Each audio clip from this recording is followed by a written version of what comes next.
Hi, I'm Juan Estrada, and welcome to tonight's Mayoral Candidate Forum hosted by District 5 United, which strives to improve the quality of life in East San Jose and the entire city as necessary. The candidates in alphabetical order are Cindy Chavez and Matt Mahan. We will have multiple moderators tonight from various neighborhoods. Candidates, please indicate when you are done with a response by saying thank you. If you use up your time, you will be told thank you to let you know your time is up. We will begin with self-introductions, limited to 3 minutes per candidate. In alphabetical order, Cindy will go first, followed by Matt. Cindy? Thank you so much. And thank you all very, very much for letting us join you tonight. And I just appreciate how many people care so much about their city that they're joining us, to learn more and to ask good, hard questions. I appreciate that. Some of you I've known for many years. I've lived in San Jose for 40 years. I live in the Nagley Park neighborhood in downtown San Jose, just east of San Jose State. I live there with my husband, Mike. Our son, Brennan, is away at school now. I have been an activist in San Jose almost since the time that I got here as a student at San Jose State. I got my start in local government taking a class from a professor by the name of Dr. Terry Christensen. And many of you know that he was one of those people that if you showed any kind of initiative and you were interested in making the world a better place, he was interested in telling you how to do that. But what he got me really excited about was local government. And part of the reason that I was so excited by local government, it was the one level of government where you could do things quickly, you could work with your community, and you could make change. As a member of the San Jose City Council, in downtown San Jose, when I served 16 years ago, we doubled the amount of neighborhood park space in downtown. We turned one-way couplets back into two-way streets to slow traffic down in neighborhoods. We initiated the Strong Neighborhoods Initiative, as many of you remember, and that was an opportunity for us to make sure that the city knew how to work with the neighborhoods and the neighborhoods knew how to work with the city.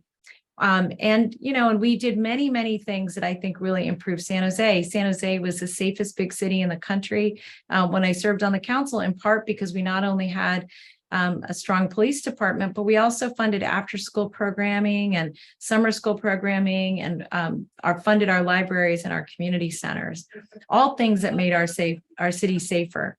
I've decided to run for mayor of San Jose because I know that there are a lot of people who feel like government doesn't listen to them or respond to them. But I know, and you all know from hard work, that we can make government at a local level be reflective of our values and make sure that it's responsive. I feel like the city of San Jose needs to be cleaned up. It needs to be safer. We need to be building more affordable housing, and we need to address homelessness. And I know we can do that as a community working together. Thank you so much for letting me join you, and I'm looking forward to your questions. All right, thank you, Matt. Great, thank you. Thanks so much for having us. I'm looking forward to the conversation. My name is Matt Mahan. I'm the council member for District 10 down in the Santa Teresa, Blossom Valley, and Almaden area. And I'm running for mayor for two reasons. The first is that I love San Jose. This city gave me incredible opportunity in life. I grew up in Watsonville, which is a little farming town on the Central Coast. And when it was time for high school, our local public high school had a higher dropout rate than graduation rate. I was really lucky to get a work-study scholarship to Bellarmine, a Catholic prep school here in San Jose. And I got to know San Jose as a commuter by bus. I took buses over Highway 17 about 4 hours every day to come to Bellarmine to get a better education. I worked on the maintenance crew all summers to pay for my tuition and really fell in love with San Jose. I think what's incredibly special about our city is that I don't think there's another city in the world that has done a better job of welcoming people from all over the world and creating opportunity and upward mobility and a higher quality of life for them and their grandkids. I knew I wanted to come back after college. I was very lucky to get a scholarship to go to Harvard. I went back east for 4 years and then came back as a public school teacher in the Alum Rock area. I taught at Joseph George Middle School, still in touch with many of my students from the surrounding neighborhood there. And I saw firsthand the challenges that so many of our families and young people face, not the least of which was the fact that our school would basically shut down at 2 o'clock every afternoon when classes were out. And I always made a point of keeping my classroom open, coaching the soccer team, setting up a chess club, and creating opportunities for our young people. I'm running for mayor because I'm worried about the direction our city's heading in. I am a newer face at City Hall, and I think that's a good thing. I've built small businesses. I've been a public school teacher in our community. And frankly, I know that we can do better as a city. But I think that doing better is going to require us to work differently in government. I think we need to be willing to admit when our current policies related to homelessness, crime, affordable housing, keeping the city clean, simply aren't working. And I think most of us today agree they aren't working. And so I'm running to change the status quo. To me, that really comes down to one basic principle: accountability. I think you deserve a city hall that sets very clear goals, measures performance, is extremely transparent about the programs we fund and the policies we implement to improve our community, and is faster to admit when things that we're doing aren't working. So I look forward to talking more about how we can get on a better track on some of those big issues like safety and housing affordability and homelessness. Thank you so much. All right, thank you. I'll now hand it off to Raquel. Thank you. My name is Raquel Welch, and my home is in the East Side neighborhood. And now for the first question. You will each have 3 minutes to respond. Everyone deserves a stable home, an opportunity to work towards self-sufficiency, and access to resources to help them remain stably housed. How will you address the unhoused situation and any impacts on neighborhoods, waterways, and along school routes? Matt will go first, please. Great, thank you.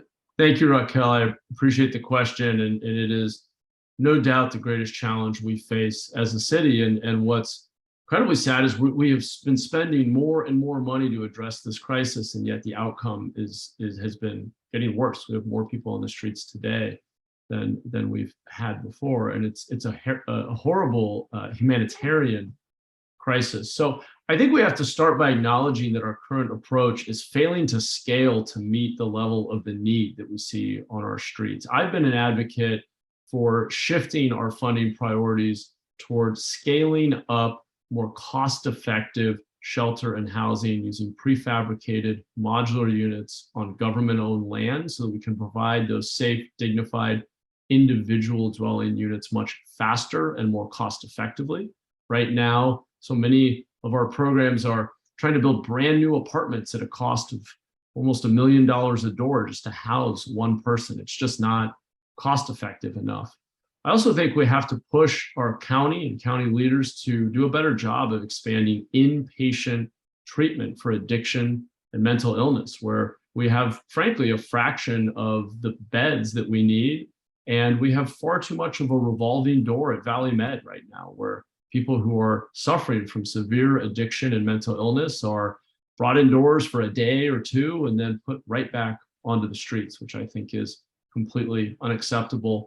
And finally, I've advocated for and secured funding in our budget process for expanding a program that pays homeless individuals to help clean up the city, to help be part of the solution. And so I think it's going to take a range of strategies. There isn't just one reason people become homeless. There isn't just one thing people need. But what I don't agree with is the course we've been on, the status quo in which we're spending a lot of money at one end on very expensive housing for the lucky few, and then we're spending a lot of money at the other end just managing the symptoms of street homelessness, managing encampments. I think we need a middle course that scales up safe indoor places for people to be much faster, puts more of the money into the supportive programs from mental health counseling to job training, and focuses on helping people become more self-sufficient, stay employed, overcome addiction, reunite with family, relocate to more expensive places if that's something someone wants to do. I think we're going to have to be much more pragmatic in our approach if we're going to truly turn the corner on a problem that's been growing for far too long, despite the incredible amounts of money that we're currently spending. Thank you. Raquel, do you Now, want Cindy? Yeah, thank you. Thank you so much for the question. This is such an important question, and you had a lot of different components to it. So I'm going to try to hit the highlight. One is that we know in our community that we live in an enormously expensive place to live. And part of the reason we have a homelessness problem is we have a housing availability and affordability problem. And so the reason that we're so focused, and that I've been so focused on permanent housing, is because when you put people in something that's temporary, you still need to find a permanent home for them. And so being able to approach this problem from multiple perspectives is really critical. So one, we're housing people today in available affordable housing, in shared housing, and on housing that's been developed on public lands. Two, we do have interim housing, and I think that's very important, particularly if that interim housing leads to permanent housing, like Las Casitas, that is in front of City Hall, where we have 24 units of housing that mostly has single parents with children in it, which is almost 54 people. And we have been able to move 67% of the people who live there into permanent housing and stabilizing themselves and their families. Rapidly rehousing people that become homeless is really critical so they don't decompensate on the street. And that's another big part of our work. And then keeping people from becoming homeless in the first place. It's the most cost-effective thing we can do, and we're not doing nearly enough of it. And as an example, for someone to stay homeless on the street who's seriously mentally ill, we spend more than $63,000 just in services. To keep a family housed, we spend about $5,000 of one-time money. And for all the people that we talked about, they require a different level of services to keep them housed. Some require no services, maybe job training. Others need mental health services that are going to last perhaps for their lifetime. The other question you asked is addressing the unhoused situation and impacts on waterways and along school routes. I do think that once we clear a place and get people permanent supportive services or interim services, that those areas have to stay clear, particularly parks, schools, and trails, so that they're safe and accessible for everybody. And also it's a way that the public sector, whether it's a city or the county or who's ever responsible, can show their work to the public, can demonstrate that in fact we are working to address the problem. Do we have every answer and are we doing everything right? No.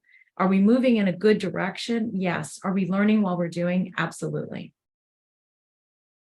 So you will each have 2 minutes to respond. So the next question is, what are your thoughts on increasing home ownership, increasing housing stock, and the Community Opportunity to Purchase Act? Cindy, please answer first. Thank you so much for the question. So I'm sorry, I see these little people running in the background. They've got my attention. On this question, it's really, really important that we recognize that so many people are missing out on the American dream. And really, we have young people who just feel like they're never, ever going to be able to leave their parents' home. And so we've got a lot of work to do here. So here's my feeling about it. One, the city of San Jose needs to make it easier and faster to build housing of all affordability levels. When I served on the council, just in downtown alone, we permitted 7,000 units. And we permitted 10,000 of affordable units over the time that I served in office. I think we can do that again and make it easier for people to access that housing. One of the ways that we can do that is, for example, we have a partnership with VTA, where VTA has 200 acres of land that is in the process of being developed. That land, on all of that land, up to 30% of the housing product must be affordable. Very low, and low income housing, and then moderate housing. And I think that by doing that kind of planning in very broad, thoughtful ways, that we're going to be able to really start to address the affordable housing opportunities and get people into starter homes. The other thing you may know is that the county's invested in 3 nonprofits to help them develop community development corporations so that the community can actually start to buy in their own communities. And be able to make sure that they have an opportunity to buy in the neighborhoods that they're in. I think the reason I'm not as excited about the Opportunity to Purchase Act is it doesn't come with financing. And the reason I requested that we do the CDCs and the land trusts is because that's a way for us to get the money necessary then to be able to purchase, either for individuals or in cooperatives, to be able to buy down their housing. Thank you. And now, Matt? Thank you. So the big picture challenge we face on housing supply is that our region, the South Bay in particular, has added 6 jobs for every 1 home that we've built in recent history. That unbalanced growth is harming our community. I'm all for having a vibrant economy. I think it's great that we're adding jobs, but when you don't also build housing, you force people, you displace people, you end up with 2-3 families to a home. People end up spending half of their income on rent. It creates horrible economic pain for people and crowds out spending on other important things that people need in life. So I am committed to more balanced growth. We need to remove barriers to building housing in downtown and our urban villages. Today, our permitting processes are too slow. They're too complicated. Our planning department has a 26% vacancy rate. That should be the first place we invest in ensuring that we are fully staffed up, because every dollar of investment in housing and small businesses and every other investment we make in the city flows through that planning department. Even wanting to build housing exactly where we want it by building up in a mixed-use development downtown near future transit is the environmental review alone can take over a year. That's unacceptable. We have to streamline those processes. We have to keep fees at a reasonable level. I would rather get the building in the ground, have the housing, and have that ongoing property tax revenue rather than front load and block the project by having fees that are just exorbitant and look good on paper, but don't actually produce any housing. I also think that we have to continue to advocate for affordable housing revenue. I don't think that we should wait to end street homelessness to solve our affordable housing crisis, but I fully support having us collectively, particularly as a state, have a strategy for funding affordable housing. In terms of COPA, I think COPA is well-intended. I also agree it's not funded, and I worry about the fact that it tries to slow down buying and selling housing when the real need is to empower nonprofits with funding and brokers to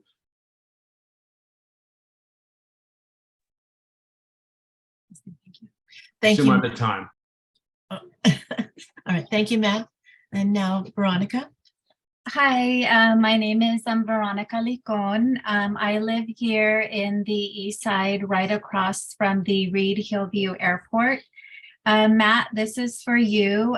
What are your thoughts on rent control, the tenant protection ordinance, the apartment rent ordinance, rent registry, and other rental property topics? Thanks, Veronica, for the question. I think that those protections are really important. As I was just saying, we've had this unbalanced growth. In a way, we've been victims of our own success. We've seen incredible job growth, and that's a wonderful thing that we should all be thankful for. And yet, we're suffering for it. And so I want to make just a few points on this. One is, I think those protections are important. We need to keep them in place.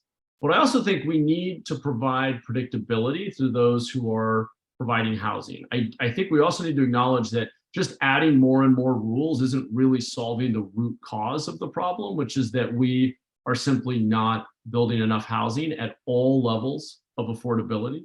And that has to be our primary strategy. I worry that in our politics, it's often easier to pass another rule, to have another memo, another proposal, and say, okay, we just need one more rule, one more restriction. And then we have a lot of administrative overhead, a lot of bureaucracy to manage all of these rules and regulations. And they're well-intended, and some of them I think are very effective and important. I'm not looking to roll them back, but I want us to acknowledge that we can't just keep adding more rules and think that we're going to solve the problem when what we really need is more housing. One of the things I want to especially fight for as your mayor is pushing Sacramento to put more teeth into their regional housing targets so that neighboring cities like Cupertino and Santa Clara and Palo Alto can't continue to add 10,000 jobs and then not permit any new housing. It's not fair to San Jose. Frankly, we can't catch up and protect our middle and working classes here if we're always trying to house the entire workforce of Silicon Valley. And I feel like many of our neighboring cities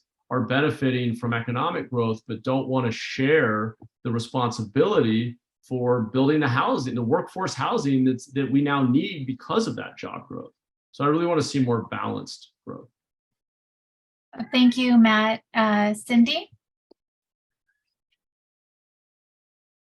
Thank you. I think that the tenant protections are very important and pretty critical to the bedrock of our housing here. I will say that I worry that sometimes we put rules in place that have unintended consequences.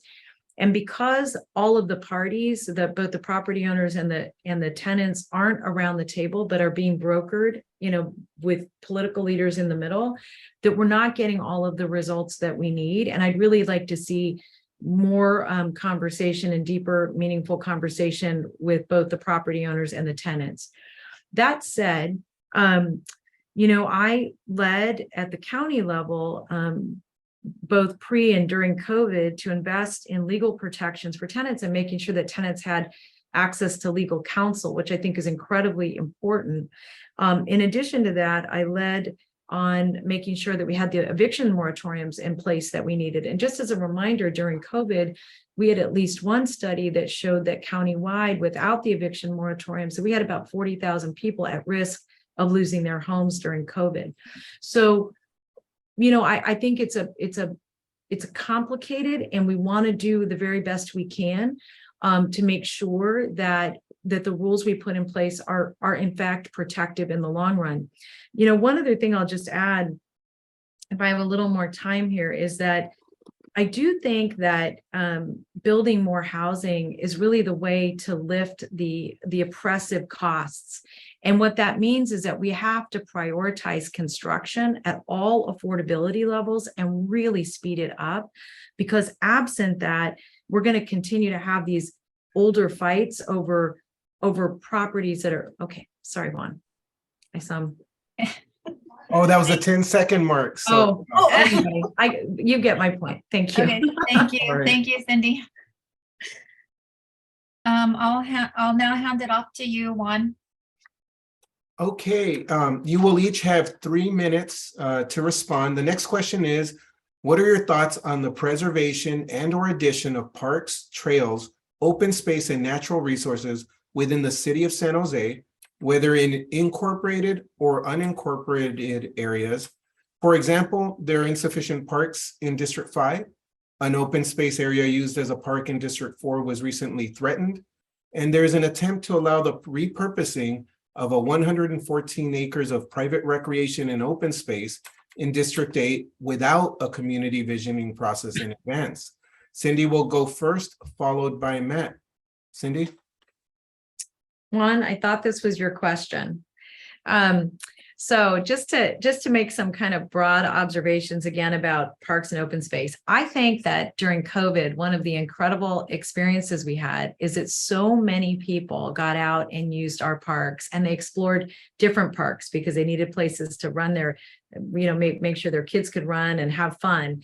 One of the challenges we have in East Side is not just that we're underparked, but we have a really high population. And so people are living very close together. And so that open space is actually critical. I think one of the opportunities we have is, instead of just the city of San Jose planning its open space separate of the county, is really looking at even more opportunities for co-purchasing and co-strategies on getting our trails and parks built. Now, some of that we do now a little bit, but there are so many agencies that are involved that aren't all around one table in a consistent way to be able to address parks and open spaces. As an example, the state of California, as you probably all know, has grants available to be able to buy down property. But the way to do that is to have joint proposals, instead of just having the city or the county be able to go forward, or even the water district, but really to be able to do that work together. The other thing I would say is that I think the city of San Jose has demonstrated a very high level of accomplishment when it's focused on it. And you can see that in the bike lanes. I think we have to have that same sort of focus on our trails, so that we're able to make sure that people can get to and from locations using the trails. As an example, when you look at all of the new sites that are being built out around BART and light rail, those, and even the housing that's being built, sometimes the trails and the open space and the walkways come in last. So they're not designed as a core component of how to help people move without getting in a car and being able to access trails and open spaces in our communities. We can do better. We're working on it, but we're not where we need to be in terms of client-centered design. And then to the point that you raise about that particular piece of private recreation, again, I think regional plans are the way to go. And it allows us to leverage county resources, city resources, state resources, and sometimes even federal resources to make purchases where we're going to be able to preserve and protect land in the long run. We've also done this, as you know, in Coyote Valley. The county had the first, I think it's the first climate change overlay in the country that we started on land that we were working on, because again, protecting open space so people can access it long into the future, be able to grow food, be able to protect our watersheds are very critical to the long-term health and vitality of the community that we live in. All right, thank you, Matt. Thank you. I think this is a really important issue for all of us living in a big city. Everybody deserves access to nature, access to safe, clean places for recreation and socializing outdoors. I co-chaired the Measure T campaign to help secure the funding to preserve 1,000 acres of land in North Coyote Valley. I've worked with the Open Space Authority on a number of initiatives and fought to get funding for investments in parks in my district. And I think it's critical that every district have equitable access to parks. We have the ability to measure the amount of acreage and the quality of our parks. We just upgraded our scoring system, and I will hold the council and our city staff accountable to delivering a minimum bar for the amount and the quality of parkland in every single neighborhood in the city. And we know that Eastside San Jose has been traditionally underserved in this and other ways. I think that our city, San Jose, has the potential to really have the world's best urban park and trail network. We have a lot of flat land. We have great access to open space. We have great weather. We have about 100 acres of trails, and we have so many parks. We have the ability to have a really special, uniquely special trail and park system, but it has to be accessible to the public. People have to feel safe using it. I talk to residents every day who don't feel safe out on the trails and the parks. And so I think, back to your first question, we need to reduce and ultimately end street homelessness if we're going to take advantage of our parks. And finally, since I know I'm almost out of time, you talked about community engagement. I think that's really important. I don't want to see us, and in fact, I fought against a proposal that would have allowed developers to, by right, build out in our hillsides, which I think is wrong. And the same goes for the development that's proposed in District 8. There needs to be a strong community envisioning process in which community members can talk about what they need so that when we have investment and growth, it also works for the community. Thank you. So I will now hand it off to Veronica. Thank you. Matt, this is for you. You will have 2 minutes to respond. Community members are asking that the 180-acre Reid-Hillview site be repurposed into a community-centered vision that provides benefit to the surrounding community. What are your thoughts on the potential closure of Reid-Hillview Airport? Thank you. And I think that the city really did a disservice to the community historically by allowing homes to be built so close to the airport. I think that was an error. We need housing, no doubt, but that lack of smart planning was, I think, a real mistake. I am concerned that the issue seems to come up around elections. We treat it like a political football. It comes and goes. And I've heard from community members, frankly, on both sides of the issue, those who live near the airport who are overly impacted by it, others who want careers in aviation or take advantage of it or see the benefits as a reliever airport or as an emergency staging ground. And so it's a complex issue. What I think is important is that if the county moves forward with shutting down the airport, we need a transparent public plan that talks about where those benefits are going to go, the reliever capacity, the emergency capacity, the San Jose State Aviation Program, the careers that are being created for young people in the community who want to get into aviation? Are we investing in San Martin? Are we doing something else? Where is all of that going to go? Because it's one hub in a regional network. And I know you have a follow-up question about lead, so we'll get into that issue specifically. I'm going to wait on that because we only have 2 minutes here. But what I think matters is transparency with the community about all of the research that's been done, because we've seen conflicting studies, one of which had a big press conference, one of which seems to have been buried. And I think it's important that we're really transparent with the public. We're honest about the downsides and the benefits of the regional airport. And if it's going to transition, that we're really clear about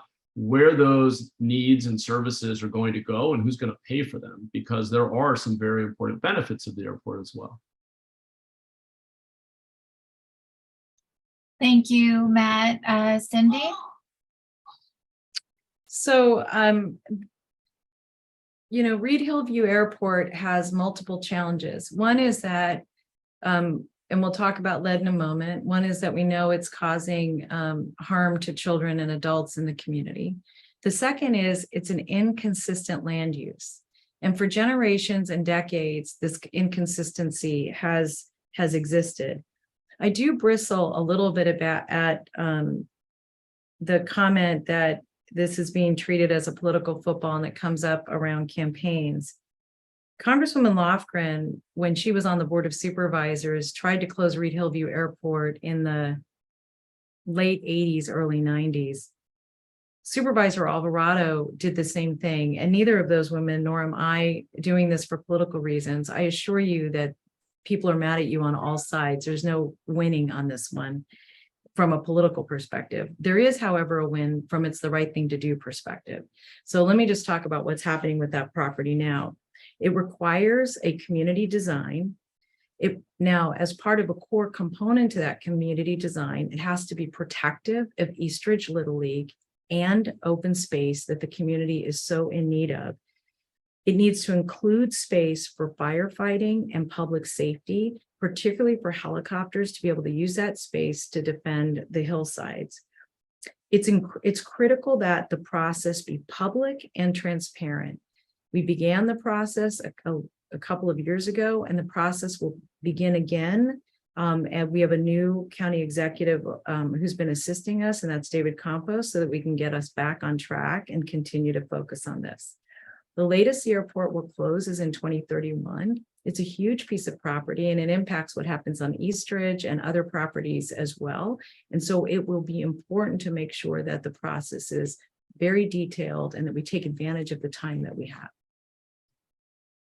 Thank you, Cindy. The next question is that, so there is no safe level of lead. A Santa Clara County Commission airborne lead study found that leaded aviation fuel contributed to significantly increased blood lead levels for children within a half a mile of Reid-Hillview Airport. Some planes that use leaded aviation fuel continue to fly at this airport. So what are your thoughts on the airborne lead level issue? Cindy?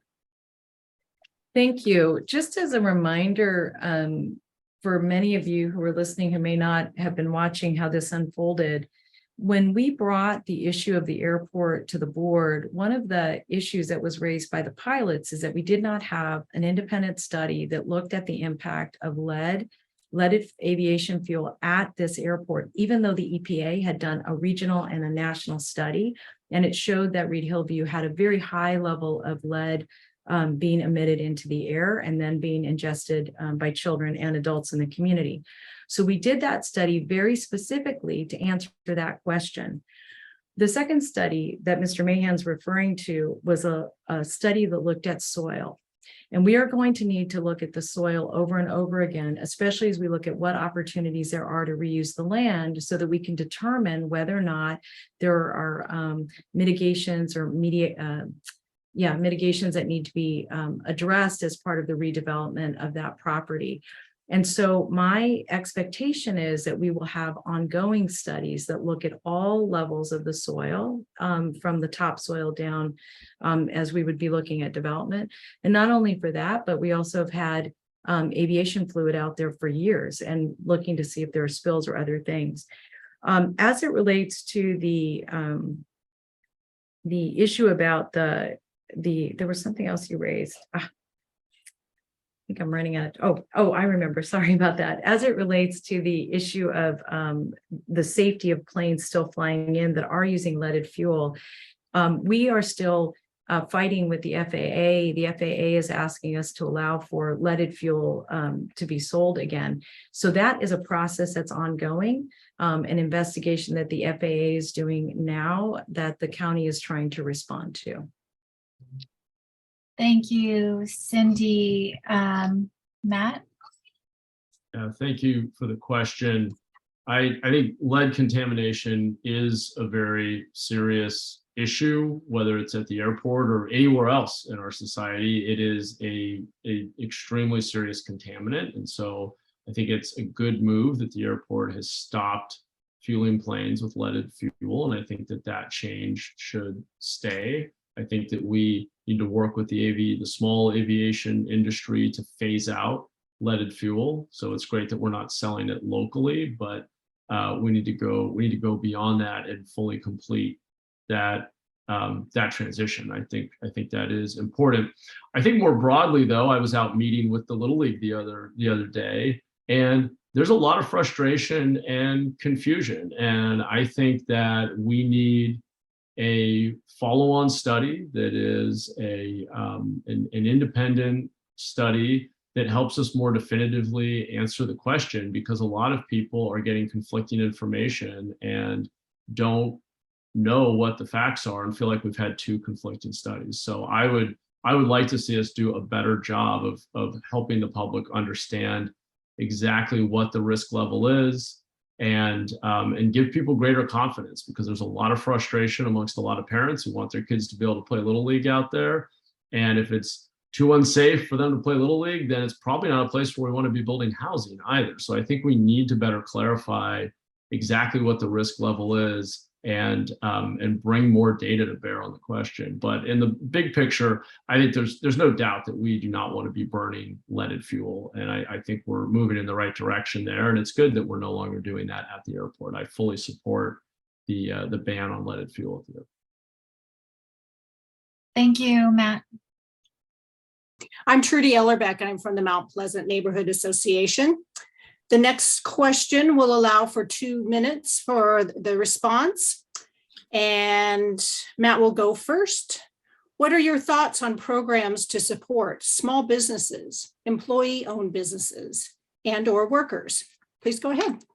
Thanks, Trudy. I have had the opportunity prior to the campaign, and then certainly during the campaign, to speak with hundreds of small business owners in our city. And what I hear from them over and over again is a very clear message of the city needing to get back to the basics, to core services, and deliver results. One of the biggest pain points our small businesses face today is a planning department with a very high vacancy rate, very slow permitting times, very complicated rules.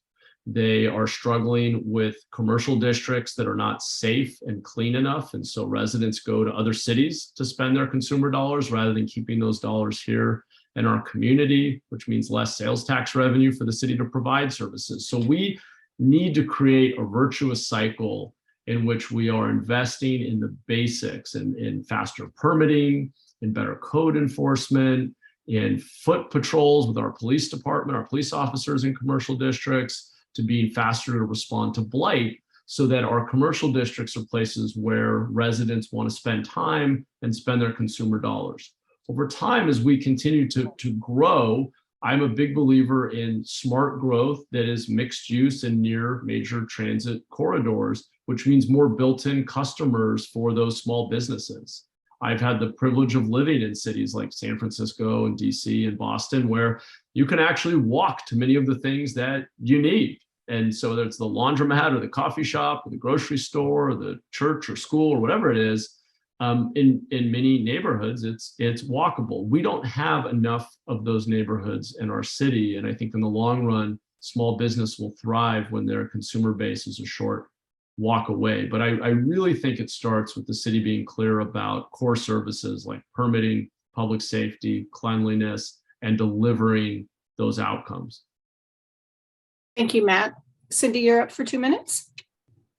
Thank you for the question, Trudy. I think a couple things. I think one is that people really do need, if they're going to invest, safe, clean places to be able to invest. And I also agree that we absolutely need the planning, building, and code enforcement department to be firing on all cylinders.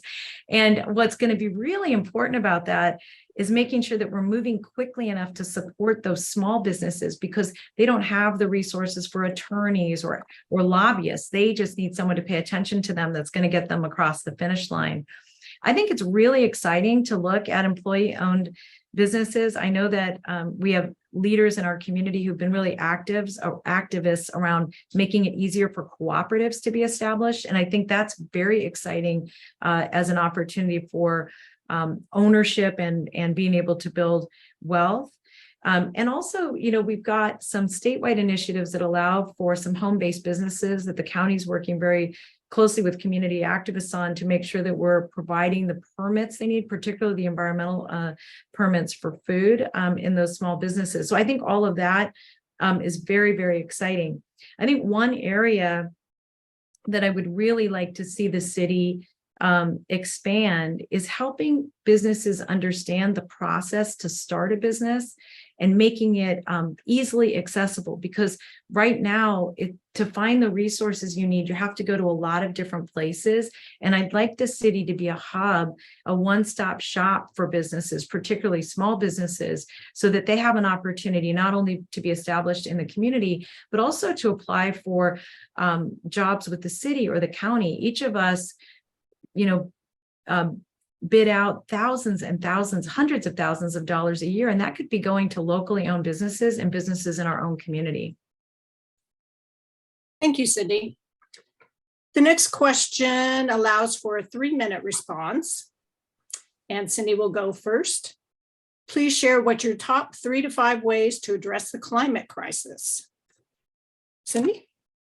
Thank you. I kind of draw this into 2 big buckets. One is that I think we need to be building cities that are resilient to climate change, because climate change is upon us. Between wildfires, heat waves, the drought, power shutoffs, all of those things are putting pressure on our cities today. And so really building for resiliency and making sure that we're focused on things like clean water is going to be really critical.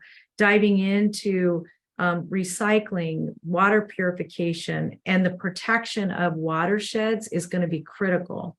The protection of Coyote Valley is critical to all of us, not only because of the high water table that's out there and the importance of making sure that water is naturally cleaned in that area and that water table stays high, is also that we need that land to grow food. I mean, one of the things we learned during COVID is that it's really easy for us to be in a situation where we're not able to get resources to our own community. We live in too important an environment not to be growing our own food. So that would be another area I would like to be supportive of. And then lastly, I think we need to focus on how we're addressing energy. Making sure that we have a steady, safe supply of energy is going to be critical. And again, every city will need that, both in terms of staying vibrant and alive from an economic development perspective, but also how we protect the health and welfare and well-being of our community. So those are my thoughts. Thank you, Cindy. Matt, please go ahead. Yeah, thank you. I'll try to just quickly break my answer into preventing and reducing climate change, and then adaptation and mitigation on the other side. So on the upfront, trying to reduce the amount of climate change that we are going to experience. That's really about reducing the amount of carbon that we're burning, which means we need to electrify everything we can as quickly as possible. We need to invest in carbon. Sorry, I have a little one visiting for bedtime. Sorry, Nina, I'm in a forum, excuse me. We need to invest in grid scale storage, which we're able to do through the city's clean energy program. I actually served on the Clean Energy Commission for a couple of years before being on the city council. We should be encouraging residents to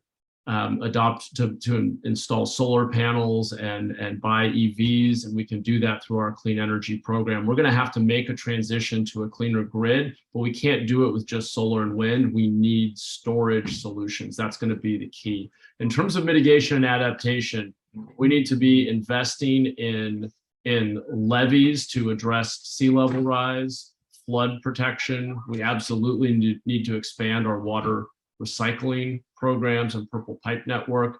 You know, we can help somebody cut their outdoor water use by up to 90% by helping them convert from a lawn to native plants. And so there are smart ways that we can be more resilient in terms of water use. And then finally, an issue that I'm personally passionate about, I've always been a great lover of trees. We need to expand our urban forest, and no area is more lacking, frankly, in urban canopy cover than District 5. And we need to work with you all and invest, bring in private sector investors, because unfortunately we don't have enough room in the budget to do this sufficiently, but we need to expand the number of trees we're planting. The city needs to be taking on more of the burden of maintaining those street trees and ensure that we have the shade, the water retention capacity, the clean air, all those benefits we get from having an urban forest. And that's a collective benefit, and every neighborhood deserves to benefit from having a strong urban forest. And that'll be a focus of mine as mayor, because that's one of those local issues that the city can really drive with your help. Thank you, Matt. Sandy Flores will introduce the next questions. Hi, I'm Sandy Flores with the Capital Park Neighborhood Association. You will each have 2 minutes to respond. The next question is, what is your position on allowing non-citizens to vote in San Jose elections? Matt, you will go first, followed by Cindy. Sorry, Sandy, I apologize. Is that me first? Yes. Okay, thank you. I should have the order down by now. I apologize. Just a little distracted by kids' bedtime here. So, you know, I believe that on the one hand, I think we are doing, as a country, a disservice to the entire community by not having clearer and easier pathways for people to achieve citizenship when that is a commitment they want to make. And I have been and will be a vocal advocate for expanding pathways to citizenship. On the other hand, I see, and as I go around the city and talk to our residents, I think most of our neighbors also see voting as a right and responsibility, a duty that's associated with citizenship. It's part of what makes citizenship special and aspirational. And so that is my view. I think that we are better off fighting for easier ways, clearer pathways for people to earn citizenship and make that commitment to the country, and with it have the ability to vote for their representatives. That's really where I want to put the emphasis, because I think it's fair. And frankly, we have a lot of people who recently immigrated to the country who went through that process and feel very proud of it. I think we want to embrace that sense of pride and aspiration around citizenship. So that's really where I'd like to put the emphasis. Thank you. Cindy? Yes, thank you, Sandy, for the question.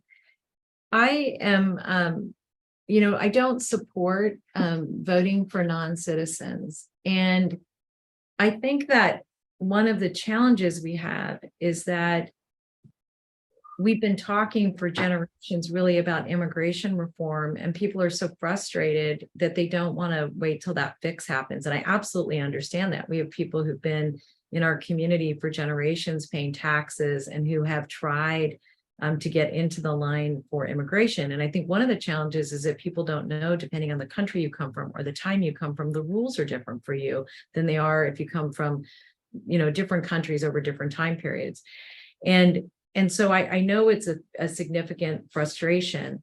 I will say that I think as a community and as a mayor of San Jose, I would absolutely lend my voice to fighting for immigration reform. I've been working on it for a long time. And I really want to support the efforts of Congresswoman Lofgren. I think she is working very hard to build bridges across all parties so we get something that that builds consensus and that really strengthens our entire community. I do just want to add that at the county level, we've created an Office of Immigrant Affairs. We've invested, and I have, in making sure that our DACA recipients had the resources they needed to be protective of their status. I know all of that's up in the air right now because of the courts, and I recognize that's going to continue to add more stress and strain to our communities. And it will require us to do even more outreach to help people understand that they're welcome and they're safe here, that we want them to be participants in many, many ways in the city. And I would prioritize that. Okay, my next question is, how would you promote public safety? You have 2 minutes to respond. Cindy, you will go first. Sandy, I'm so sorry. I missed what you said. How? Okay, sure. My next question is, how would you promote public safety? Oh, You thank you. have 2 minutes to respond. Thank you. Public safety. Thank you so much. A few things that I would want to make sure that we do. First, we need to hire more police officers. When I served on the city council, we were the safest big city in the country.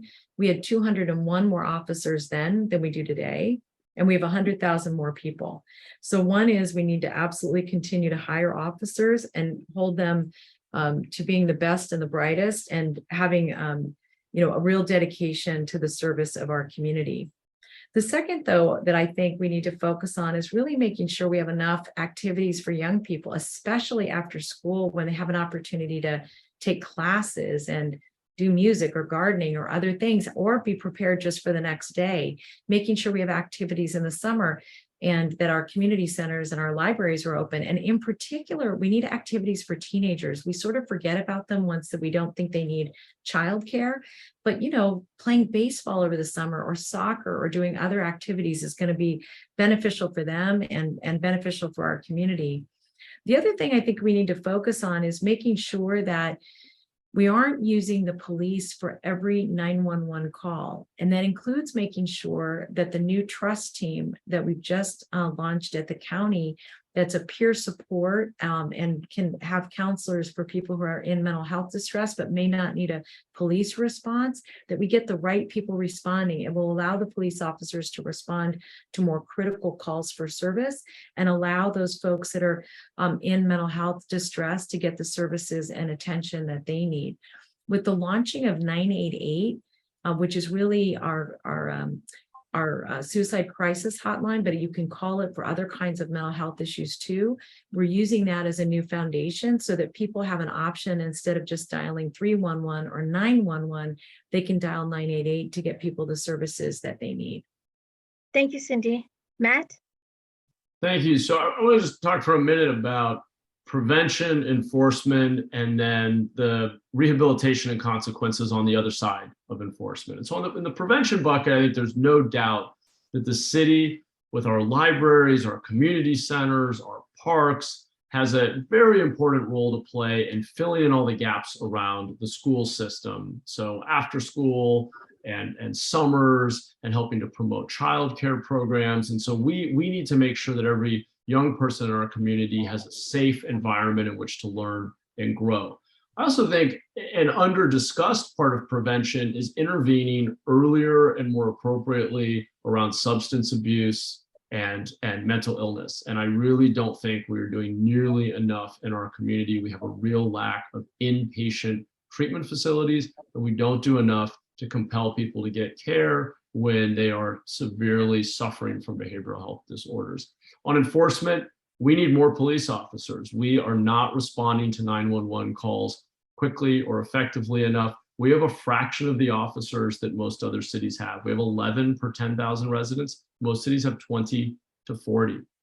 The reason for that, more than anything, is that our city made some very bad decisions 20 years ago and ran up huge unfunded liabilities that consume 15% of our budget every year. We could roughly double the size of our police department if it wasn't for that. But I will make police staffing a top priority in my budget every year. And finally, when we talk about after enforcement, because it only does us so much good to hire more police officers, but what happens on the other side of it? Today, we see far too many people being either released early or released pre-trial, even though they're failing to appear for their day in court, and there's a lack of intervention. And so I think that we need to rethink this revolving door we see at the county jail and help people get the care that they need, but they have to also have consequences because we are not doing our community any favors right now. Thank you, Matt. Now I'm going to hand it back to Juan. All right, we will now go to closing statements, and they are limited to 1 minute each. And first will be Matt. Thank you. Really appreciate the opportunity this evening. I'm running to bring a greater sense of accountability to City Hall. We need to set clear goals. We need to focus on core services. There has been this temptation to always try to take on more, and the reality is on the basics of public safety, keeping the city clean, issuing permits in a timely fashion, reducing street homelessness, maintaining our parks, on those basic core services. We are not doing enough, despite the fact that your taxes are some of the highest in the country. And I think it starts with measuring goals, measuring performance, and frankly, tying our pay raises as elected officials to delivering measurable outcomes. I hope you'll visit Mahan for sanjose.com to learn more about our campaign. And I'd love to hear your follow-up questions, which you can submit through our Ask Matt feature on the website. Thanks so much.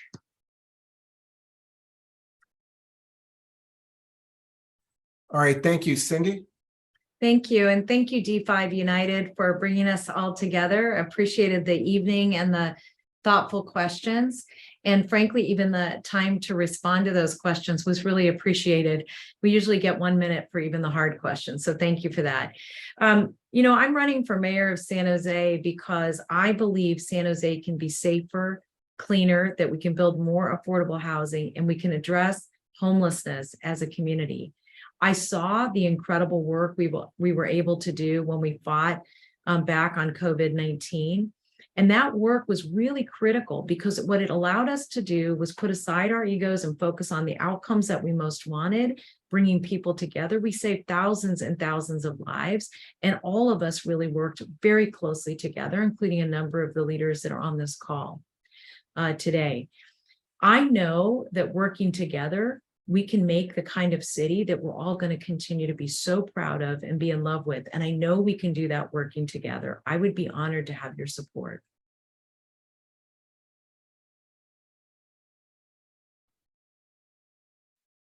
All right, thank you to the two candidates, along with the neighborhood leaders and community members, for taking the time to provide this opportunity to residents. I want to wish you all a good night. Thank you. Thanks so you. much. Thank you. Thank you, Have a Matt. great Thank you, evening. Cindy. Good Thank you. night. Well, bye. Thank you.